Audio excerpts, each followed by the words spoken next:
Good morning, St. Francis. It is Monday, November the 2nd, 2020. It is All Souls. Coming to you from the Columbarium because it is appropriate to be coming to you from the Memorial Garden and the Columbarium today. It is a bit cold today in Carolina. That's why I have my little hat on. All Souls. It is neither a feast day or a memorial or a solemnity. We call it All Souls Day because we just don't know what to do with it. It's just all souls. All souls. That's it. That's the bottom line. It is a Roman custom, or it originates as a Roman feast because it was the Roman practice always to remember the dead, so to remember ancestors who had died. And again, the Romans came up with interesting ways in which to remember and to honor their dead relatives, their dead friends. And so the church adopts this celebration and makes it its own in a way that basically celebrates, again, the redemptive feature of God.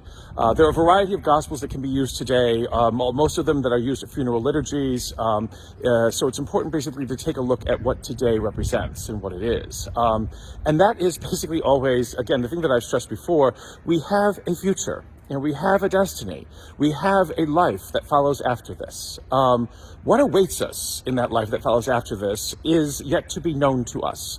The only one who has gone to that life after us and come back is Christ, and we have to remember that. Everyone else who says they may have been something else. I don't know. But the whole reality is that Christ is the only one who has come back from the dead to tell us that there is life after this.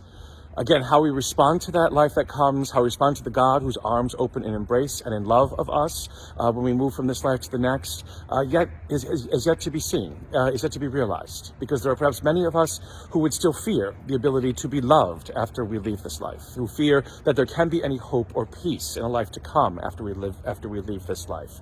And yet everything points, to a great hope, a sure and certain hope. That what God has created, God will just not dismiss, throw away, annihilate, make into nothing.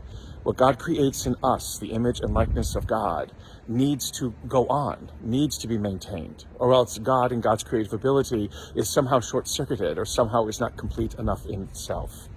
The fact that something awaits us and awaits those that we love and awaits everyone who dares to believe is something to rejoice in.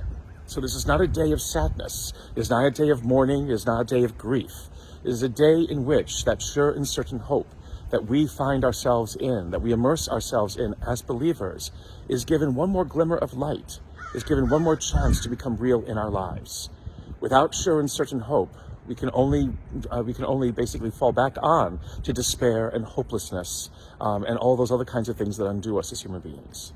May we always remember that we live in the light of God. We live in the life of God because it's God who gives us all life. That life can never be undone, taken away from us, or destroyed. Jesus says that again and again and again. We must be people who believe that and allow that life and that sure and certain hope that is brought forth from that life to guide all of us to the salvation and redemption that God so freely offers us. And may the Lord give you peace.